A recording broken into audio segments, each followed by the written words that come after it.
And we're live. Hello, we are live with a chef and a shaman. I am the shaman, and this is the chef, Chef Whitney Aronoff. Say hi. Hi, everyone. Awesome. Sounds like we got a really good reception tonight. So, and the audio and the video seems to be flowing really well. So, it's always good to see you, Whitney. It feels like I haven't seen you forever. I What's been know. happening? What's been I'll happening stop in by your your life? office soon. Yeah. Well, March has been a wild month because March is the month that there's conferences and tons of events, tons of networking events. So I've been at Tastemaker Conference in Chicago, the largest food bloggers conference in the US. And then I went to Expo West, the Natural Products Expo, which is the largest health food event of the year. And now I'm just settling into the rest of the week. And then next week, I'm attending another conference, a female founders event in Los Angeles. So it just keeps going. Wow, female founders. So is it female?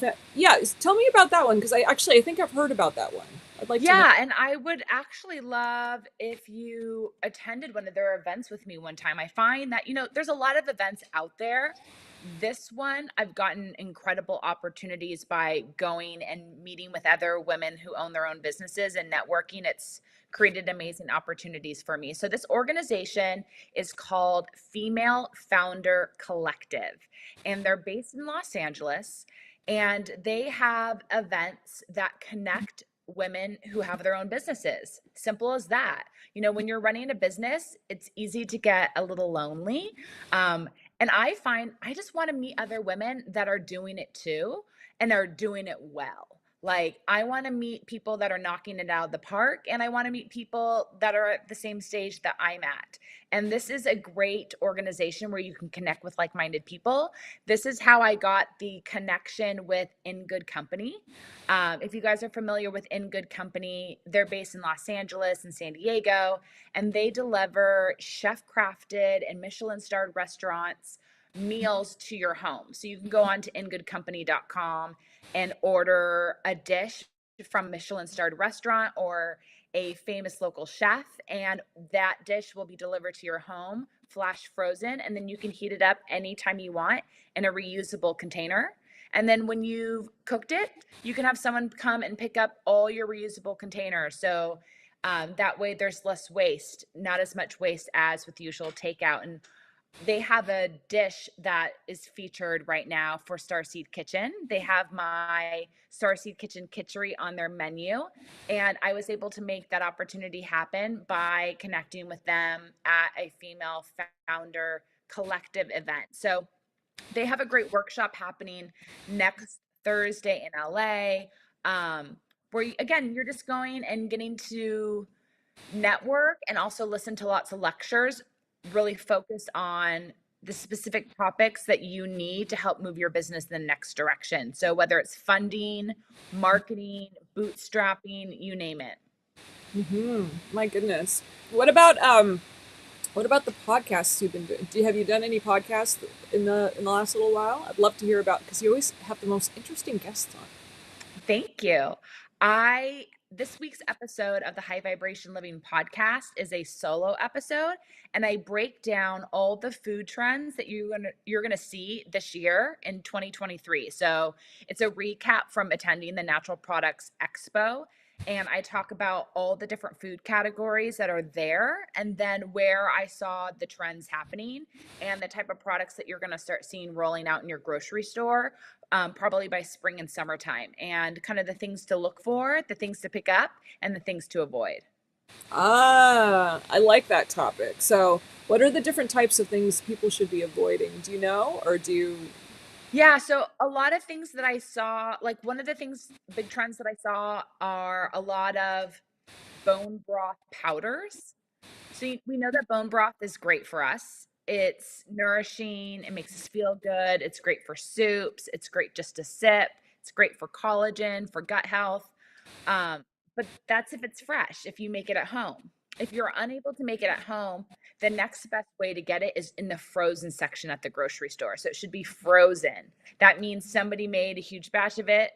They packaged it and immediately freezed it. What you want to avoid is what I saw a lot of at the show, and that's a powdered version or a version that's similar to like a bouillon cube, where in order to create a liquid product into a dry powdered product, a lot of process had to happen and a lot of stabilizing ingredients have to be there in order to make it into a powder. And then we're also bringing in flavor agents like MSG and citric acid to keep it shelf stable. And that's just stuff that we want to avoid. That's not going to serve you in any way. That's not going to raise your vibration. It's not going to support you in keeping your third eye clean and clear or opening up and expanding any further. It's not necessarily going to nourish you and bring you energy. So, what's the point? Absolutely, absolutely. I think that as a rule of thumb, anything that isn't necessarily fresh or anything that's dried or anything that's processed isn't going to be the greatest for you anyway. So, uh, the best course of action is just whole foods, whole foods. So, fresh, whole produce in every conceivable way, including, if you're buying animal products, that too, just getting it fresh is the best thing you can do. And the longer it sits, the less vitality is going to be in the food for you. So the fresher, the better.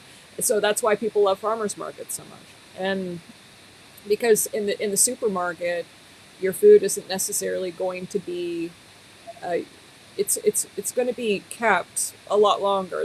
When it comes to the farmers market, they pick it, they put it in a truck, and they bring it to the market, and you're eating it almost immediately. So it's much faster from farm to table than it is going and getting your stuff from a supermarket. And not to mention that the smaller farmers that will bring their produce to the farmers market, and please tell me if you agree with me here, the chances of it being healthier for you, as opposed to being the way they mass produce things, and the way that they when they mass produce things, the way they take care of the produce isn't going to be as good. I don't know. What do you think? I think it all depends on the region that you're living in. So I think a lot of local health food stores do a great job in tapping into farms in a 50 or 100-mile radius. And when something that they're growing is in season, they'll make sure to have it at their grocery store and have a sign letting you know where it's from, in season now, so you can take advantage of it. Here in Southern California, I see that a lot with cucumbers. So there are a lot of Persian and different kinds of cucumber farms not far from here. You see that with strawberries. You see that with, just certain fruits and certain vegetables. And it's different, everywhere you live. But at the same time, there's a lot of staples like apples and asparagus that are coming from all over, from South America, from Central America, from Mexico. And that's a lot of why you hear chefs like me talking about eating in season. We want you to eat food that's fresh, that's going to taste its best, that's going to have the most bioavailable nutrients. But also, when it's in season, it's a lot cheaper. So you'll notice if you go to the grocery store and asparagus is not in season and they're shipping it in from Mexico, it's going to be like $8 a bunch. That's a lot for asparagus. Maybe when it's $4 a bunch, that will help signal sign to you that this must be in season now. Right. Um, Yeah. Exactly. so Go ahead. But overall, when you go to the farmer's market, you're cutting out the middleman. In most cases, the majority of your produce at the grocery store goes from the farm to a distributor to the grocery store. Whereas, as you know, farmers markets, it's farm to the table that they set up and sell to you. Hmm. Well, and not only that. Okay, so spiritually speaking, when it comes Yeah. to eating the produce that is grown close to where you live geographically, it's actually highly beneficial for your own vibration to do so. So eating, it's great if you're traveling to New Zealand and you're eating all of the local fare there, then that's awesome. Then you're going to connect to the land there, and you're going to have a wonderful experience with the land and with the people and with the environment. But if you're only ordering things from other countries and you're eating, you're not going to feel that ground that groundedness that you're going to get if you start, if you don't start actually, just eating locally and eating the healthy things that are local as well. And so not the processed stuff, but just the stuff from the farms. So whatever that might be, if it's an animal product or if it's a fruit or a vegetable. So, but it really does change alchemically, you know, and energetically how you react as a spiritual being. So it's really important to keep that in mind, to connect locally. It really does make a huge difference. I completely agree. And I just, there's no reason to knowingly consume foods that are going to calcify your pineal gland and stop you from expanding your third eye and opening up and being more aware and feeling good in your body. We know better now. So you just choose the best stuff that you can relative to your budget and your lifestyle and where you're located. And you try to play the 80-20 rule where overall you choose the best stuff, and occasionally if there's something that is maybe not made from scratch or supportive, you consider that a treat, not everyday living. Right, right. And whatever you do eat, so if you do decide to eat garbage during your day because, it's comfort food and that's just what you want to do. The only thing there is, I would say, just make sure that you do it with all of your heart and enjoy every single bite of it and do it with love. So if you're going to eat that garbage, you know, make sure you're feeling it right here and it's really doing something for a part of your body, because it's certainly not going to be nourishing your body. So, but if you're feeling like it's comforting you and you're in love with it in that moment, then at the very least do that. So it's helpful. It's not necessarily the highest choice you can make, but everyone once in a while will eat garbage. I think everyone does it, but Is there anything that we're in March, we're in the transition time, so we're about to transition into spring, but the beginning of spring is still cold. Snow is still on the ground. Not all the flowers have sprung up from under the earth. But it's a beautiful transition period. Is there anything right now that you're craving during this transition period? Anything that you're wanting to support you to feel grounded, but also support you as moving into a lighter spring? if you're talking about food, I don't have many food cravings in my life, but I can say that what I crave during this time is, a warm fire, and Mm. definitely the kind of comfort that I crave is more of a nesting feeling.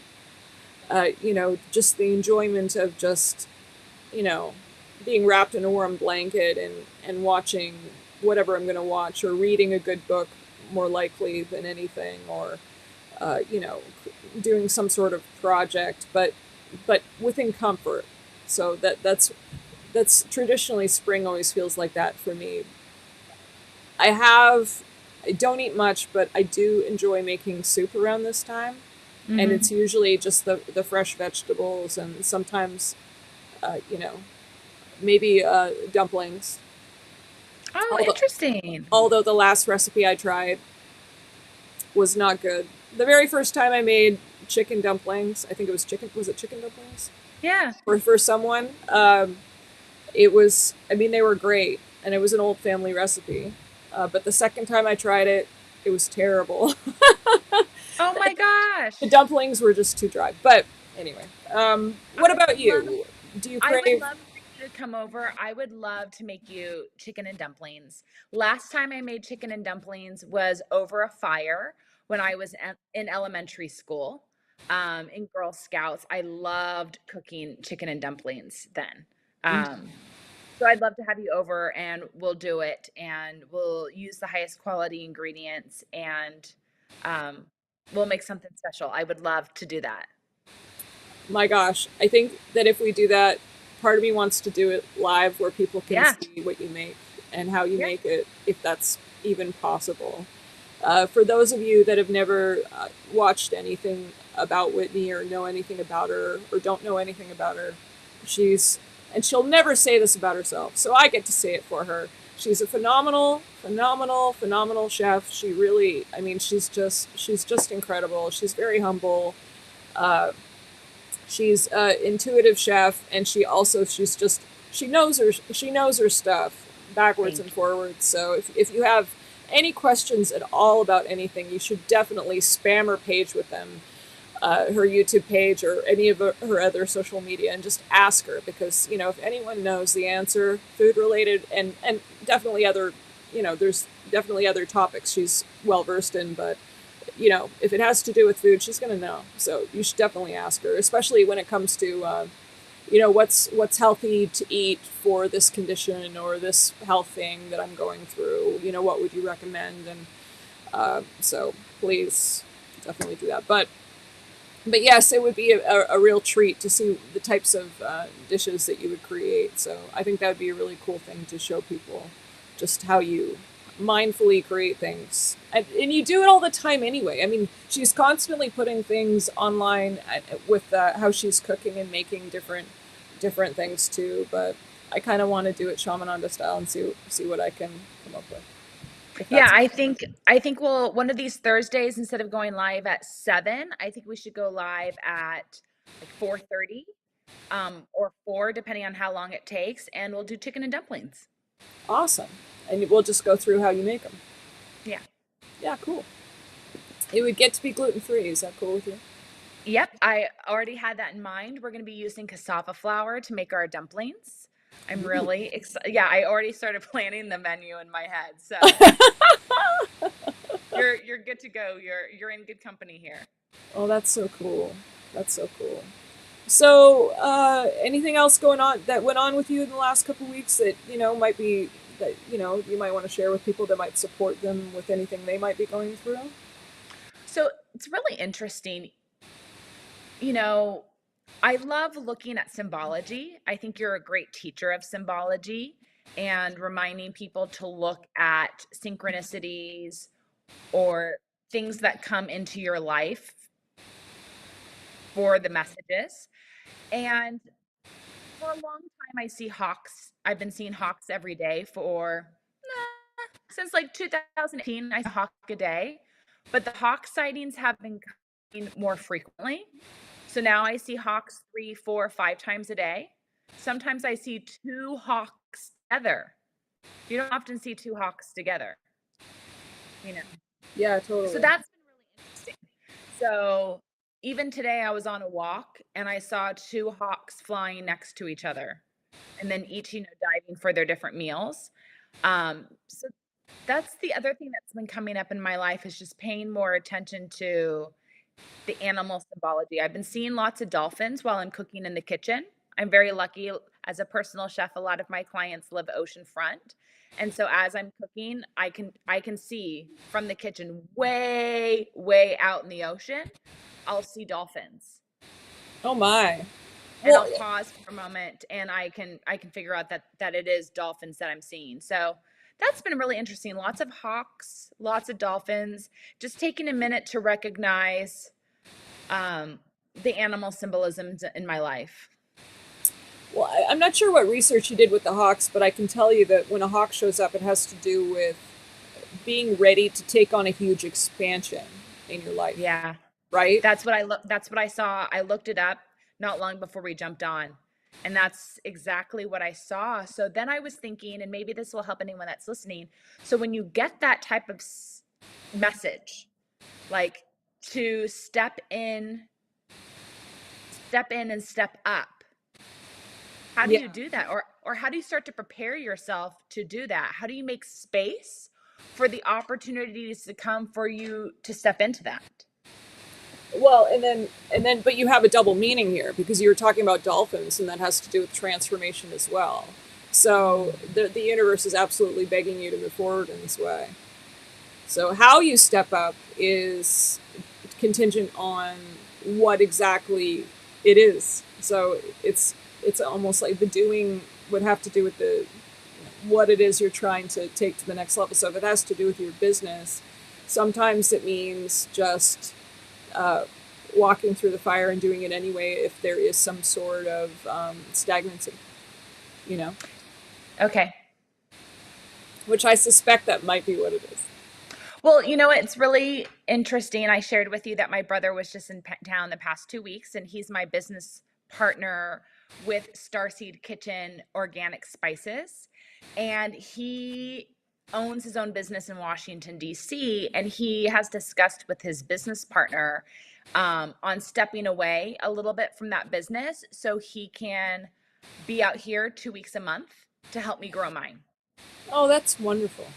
You know, and it's one thing when you work remote, it's another thing when you're hands on in the office every day. You know, you can really see more of what needs to shift. Um, and what I need is, you know, I need boots on the ground to help me get my product in more locations. I need boots on the ground to help me manage just product so I can get out into stores and do more demos. So it would really be transformational. And then the other thing that I've been feeling and that really has been bubbling up for a while is finding someone to help me do sales, sales for my podcast, sales and support of brand partnerships, all that good stuff. So I think it's really time to do the work to bring on someone to support me, bring on a team member. Yeah, yeah. Well, and so as far as the symbology is concerned, sometimes that kind of symbology will come up more prominently when you're about to be hit in the face with a lot of stagnancy. Ooh. So, you know, it almost Oh, does that make sense? yes. I Yeah, get it. yeah, yeah. So it's like it's almost like a warning. Like you better double up on your efforts now because you're about to go really slow through the snow. So, Because of what's coming and moving into my home. right. Yeah. So, yeah.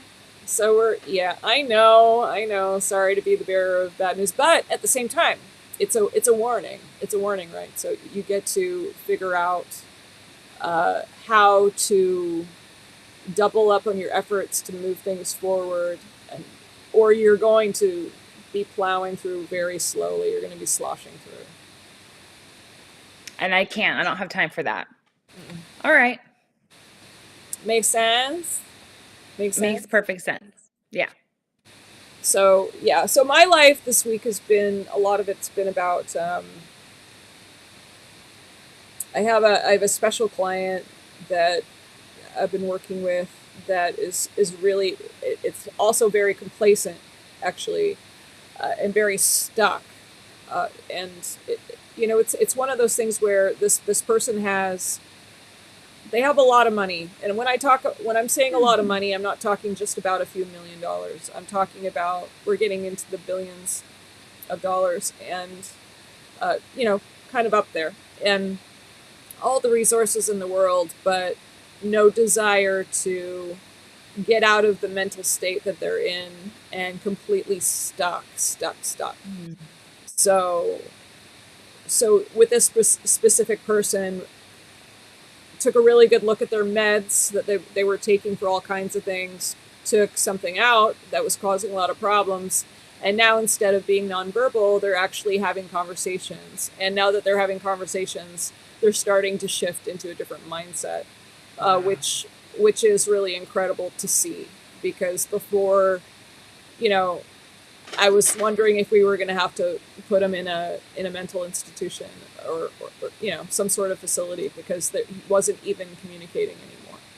But you know, like I said, we looked at the meds and we changed things up. So now there's hope. But so that's been kind of my week, and that was exciting because I feel like we're actually going to get somewhere now, and it's a big shift. So I'm really excited about what's going to happen in the future for this person. Maybe they'll actually be able to enjoy their life while they have it. It's interesting because a lot of people will think, well, money is going to solve all my problems because with money I can do this and I can do this and I can do this, and that's great. But that doesn't. Money is not happiness. I'm looking at this person who has all the money in the world and they are gone. You know, they're just gone. they're not living large. They're not living large. They're not even present. And what's sad about it is that, you know, this person could do anything, could create the most incredible life for themselves, and they can't while they're feeling stuck. So their billions of dollars isn't going to support them in actually getting their mind back if they're not going to try, and they're stuck in that kind of complacency. You know what I mean? So Yeah. What happens to the soul? Like, what is going on in the soul of a body that has mentally checked out, or a body that is taking so many pills that they mentally aren't clear and cognizant anymore? Like, what has happened to the soul? that's a Where good is it? question. Yeah, It's it depends on the person. I think in some cases, well, for one thing, if you're taking that many meds and you're checked out, your chakras are all locked up. I have hugged this person on several occasions, and there's nothing. There's no vitality whatsoever coming out of any chakras. It's like their body is just functioning, but they're not really alive. And so, yeah, So and it's like when you feel someone for a hug and there's like no life force energy there. There's nothing, there's no exchange coming back at you. right, It's, it's is like that hugging. what it is? Yeah, it's like hugging a corpse, except they're So warm. sad. Oh For my God. for real, it's that bad. It's that bad. And Oh, so, yeah, and so depending on the person, because I've worked with a lot of different people with mental illness and problems. Uh, with this specific person, I feel like his soul was almost fragmented, or even almost kind of left, you know, and it's not there's how do I explain it? Because it was covered up by the meds for sure, but there it wasn't, you couldn't see the soul. You couldn't even have an experience of the soul. It was almost like you were having an experience of some sort of robot or something like that. There was no light at all. It was being completely consumed by something else. And you know, you can't, how do you reason with something like that?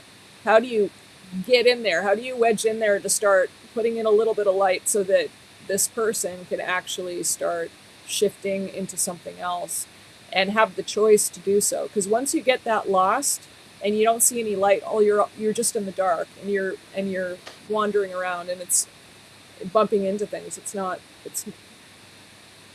when you're that lost, it's really hard to get out. do So. you think there's a tipping point that we can all recognize when we know we're in a dark place and we need to make a change, but we can't make the change? But if you don't make the change now, you're going to go, you're going to get lost. So is there a point right before you get lost and you don't know how to get out that you to Yeah. recognize?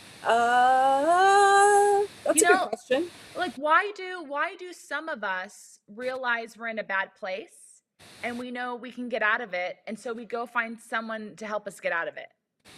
Whereas other people just get consumed. They just get eaten alive to the point where they're at a place where, like your client, that, they're barely existing. Yeah, I think What is it about the human condition, the brain or the soul, that allows one to go one way or just the other? that's a good question, and it could be based on you know, limiting beliefs and how the person feels about themselves. If they've chosen complacency, if they're a narcissist, if they what kind of a person did they start developing before this Gotcha. happened to them? So did they decide that they were a good person? Did they feel good about themselves? Did they love themselves? Did they feel like they were worthy? You know what? Some people are just really, really fragile, and once something happens, and it doesn't even have to be a big something. For this person, it was a physical something that happened, and they thought that they were destroyed forever, and they're not. but they thought that they were, and so they gave up, and then they had a mental breakdown. Yeah. All right, and so for the mental breakdown for people can happen when it comes to anything. They can lose a spouse or a child or a family member, uh, either in death or another way. They just might be gone. They might have just taken off. Who knows? There could have been some other tragedy. There's the physical, mental, emotional, and a spiritual issue that could have happened to anyone that might have just been really traumatic, that might have pushed them over the edge, depending on their belief system and where their weaknesses inside lie, right? So with this person, because they were kind of a self-proclaimed narcissist, honestly. It's like if you lose the physical capability of being able to function like a normal person, then normal, I think everyone's normal, but in their mind, normal is walking around, just to prefix that. But that's not my definition, it's theirs. So if they lose the ability to walk around and walk around with everybody, most other people, then, their life was over. Right? Their life was over. And what's the point in existing anymore? So they gave up. And so they made a choice to give up and to go down that route. So that was their choice point. That was the point of no return for them. Oh, I guess my life is over because this is going to happen to me. So I'm just going to go down this route. Which is Got it. incredible to me with somebody that has that many resources. It blows my mind. This person has all the money in the world to be able to do anything, to be able to, if it's like, hey, I'm resourceful, so I can actually find a way to fix this problem, and completely feasible to fix the problem that they have, the physical problem they have, completely, Yeah. 100%. But and with limitless in their resources, they could have traveled the world and found a solution. I mean, I came up with a solution just in conversation that shocked them, and they thought that's possible, and I said, of course, but after actually for the very first time in months and months and months having an actual lucid conversation with somebody, which, so I'm trying to push them along as quick as I can, right? But it's just the people that feel like they don't have resources in their life to be able to accomplish things. Even the people with all the money in the world. I don't care who it is. You're never without resources. You're always resourceful. And the second you think that you don't have resources to do what you got to do, you've lost. You got to find a way around everything, and there is a way around everything, and that's how people become successful. Yep. So this person plummeted because they thought, I don't have any resources, which, I mean, it's bizarre, isn't it? This person with all of this money thinks they don't have the resources to fix their physical problem. I mean, that's ultimate victimhood, really. Whereas people who don't have any money at all create these huge multi-billion-dollar businesses because they're resourceful. And I hear those stories all the time. I hear those stories all the time. And I feel the same way, and that's why I get frustrated when I have tried to bring on employees in the past is if you hit a wall, figure out how to go around it. Yeah. Like there's anytime you come up against something, you just pivot and you pivot again and you pivot again and you pivot again. And it might not be a straight line to the goal or the destination, but you just have to keep pivoting and you'll get there. Absolutely. Absolutely. And that's life, right? It's life. It's you don't stop and decide to look at the car accident for the rest of your life. You move on. You continue on with your day. You change tactics. If something doesn't work, it's not about, hey, I tried this, it failed, and I'm just going to sit here and think about my failure. So you don't do that. So only think about the goal. It's like, okay, that didn't work. Don't even look at why. Don't even look at that. That didn't work. What do I get to do to get there? I'm still, my eyes are on the prize here. So you just keep trying things until it does. And you don't give up until you get your goal. I think that if I was in the position, just being me, of where this person was with their physical problem, uh, I would have done everything I could to find the solution, and I never would have given up, not even for a second. Not even for a second. I mean, he had the resources, why not try? But instead, he just said, "Oh, I talked to a couple people, and that they said it's not possible, so I'm done." And then he gave up. Had his nervous breakdown, and he almost lost everything. He almost lost himself. He almost died. He literally almost died. And that's so interesting that, that someone would go to a therapist or two or three and get negative feedback or not the advice that they need to move forward in their life and then just give up instead of, it's like going to a doctor and, you can go to a doctor just like you can go to, different types of certified therapists and they can give you bad advice. They can give you bad medication. Just because they have the degrees doesn't mean that they're the right fit for you. And you have to, and sometimes you have to go to more than three in order to get someone who can help you.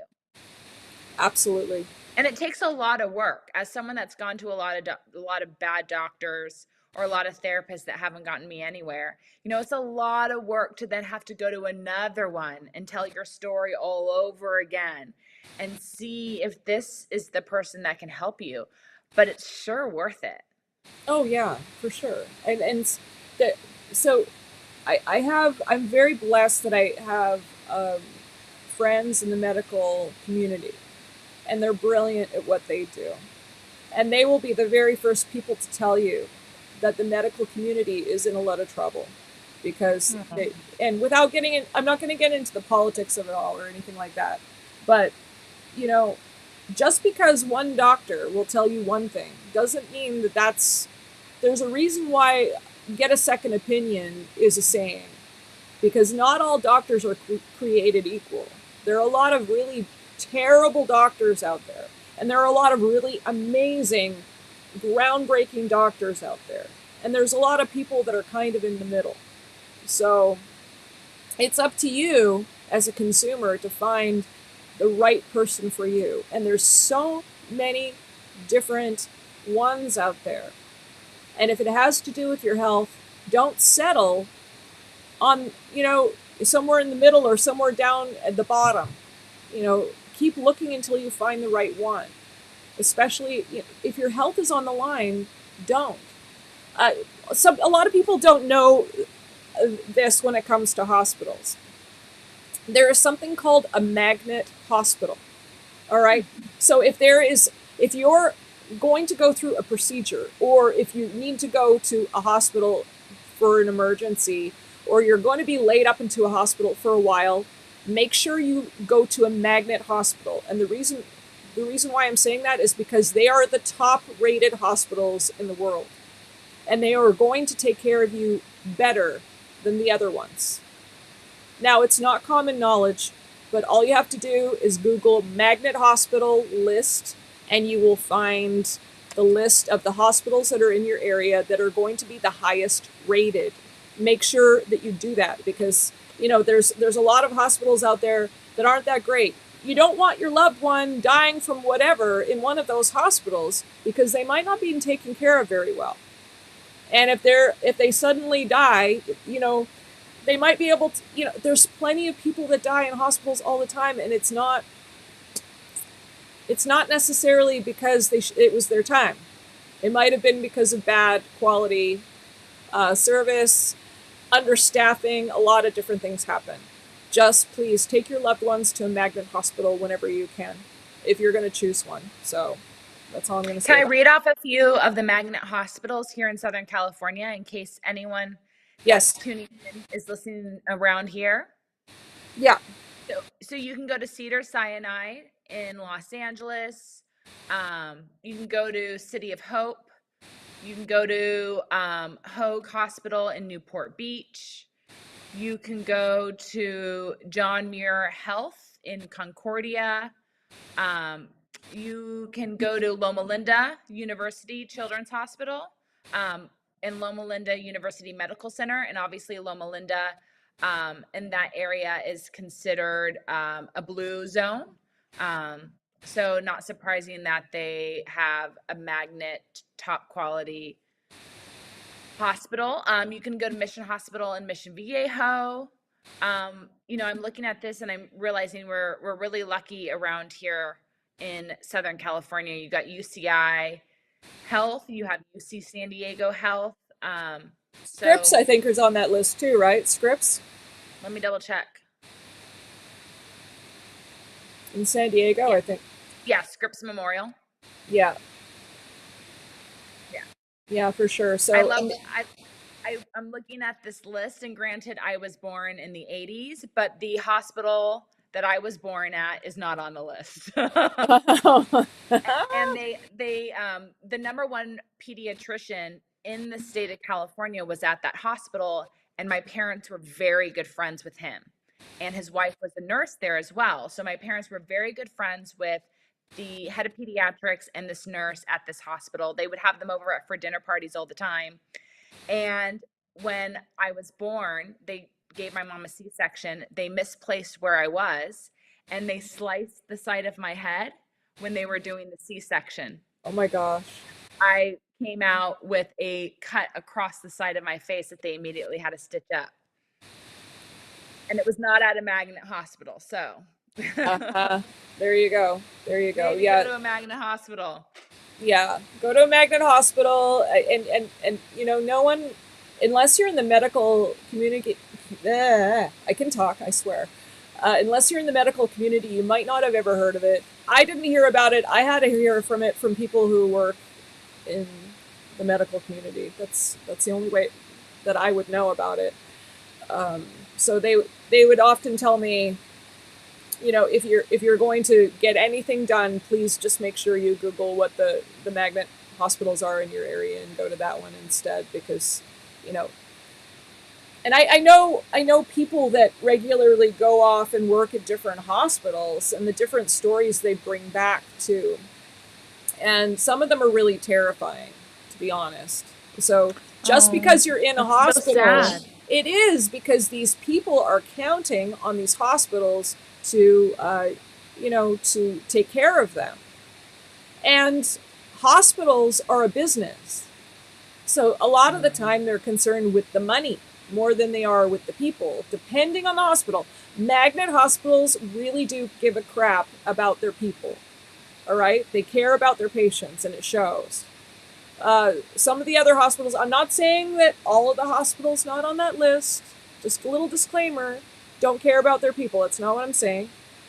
Uh, but I am saying that I've heard plenty of stories about all kinds of places that I won't mention.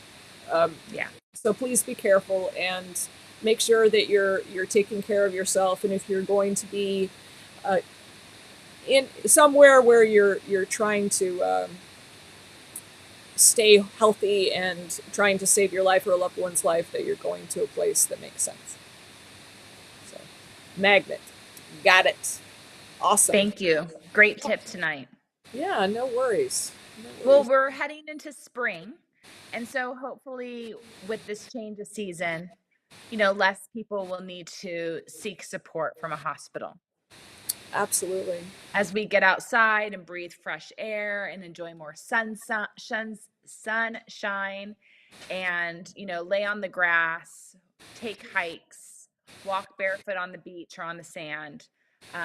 Hopefully that just fills everyone up with more life force energy, and they feel better and they're able to move forward in their life.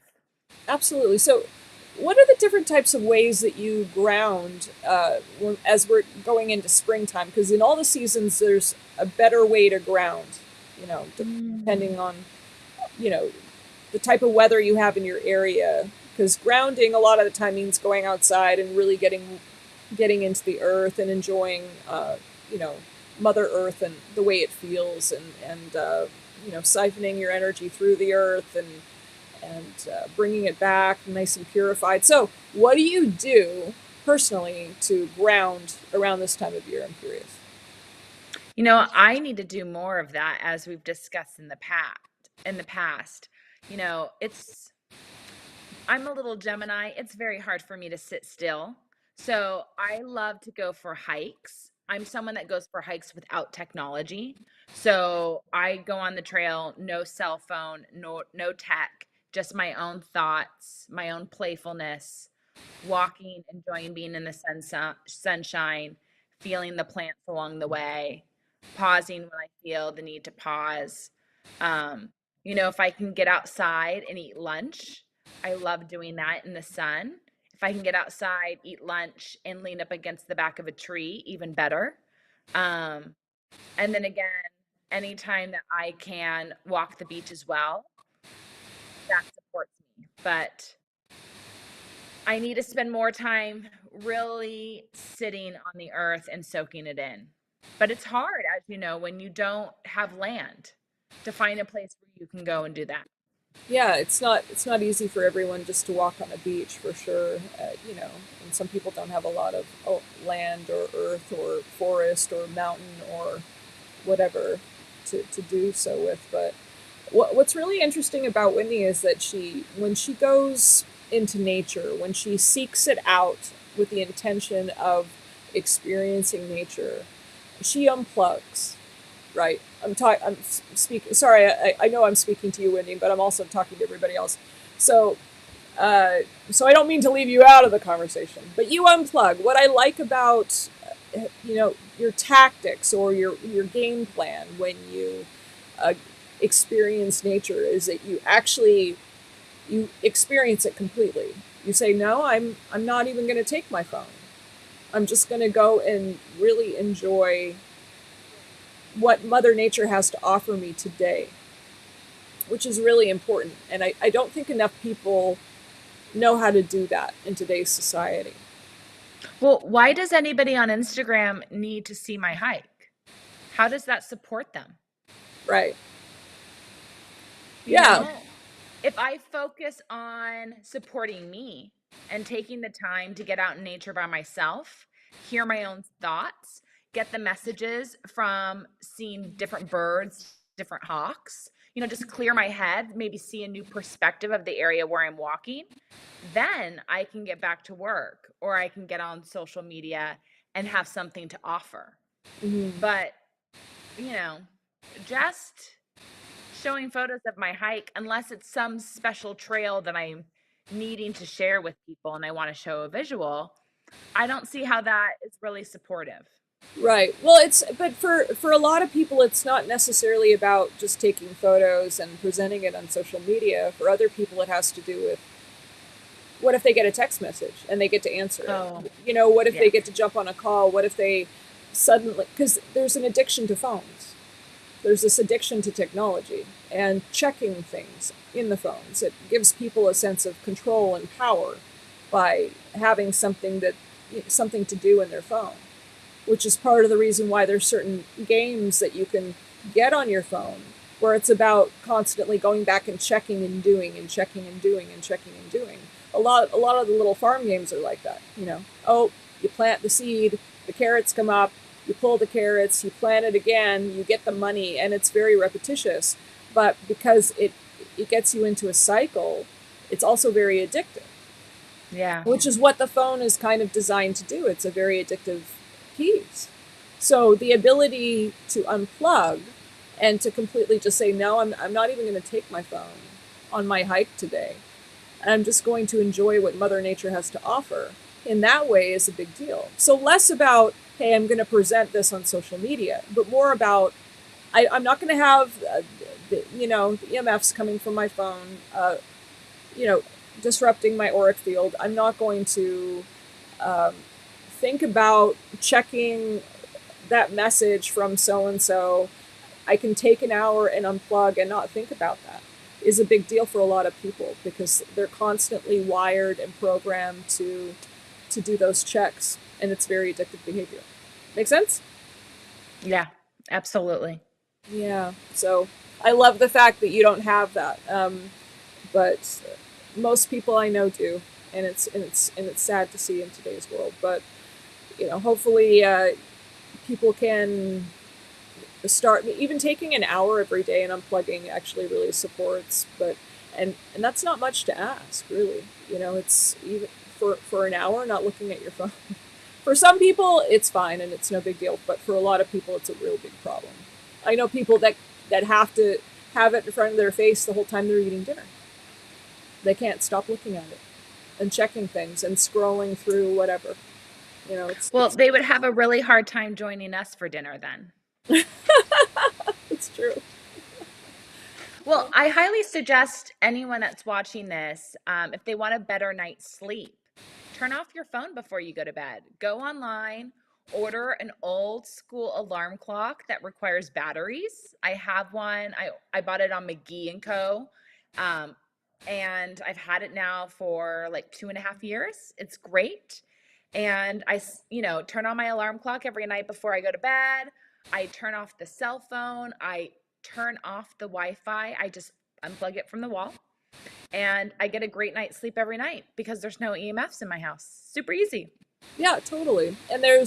And for those people who get to work before they go to sleep, I know that YouTubers are a lot of the time they'll edit all through the night because and then they'll wake up and they'll do it again because there's a lot of editing when you're a YouTuber, right?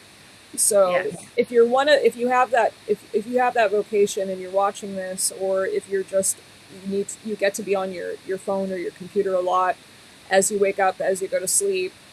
Some people will buy the glasses that will disrupt the Blu-rays from getting into, because they're proving now that those Blu-rays are causing all kinds of health problems, and they're Yep. definitely keeping you up at night.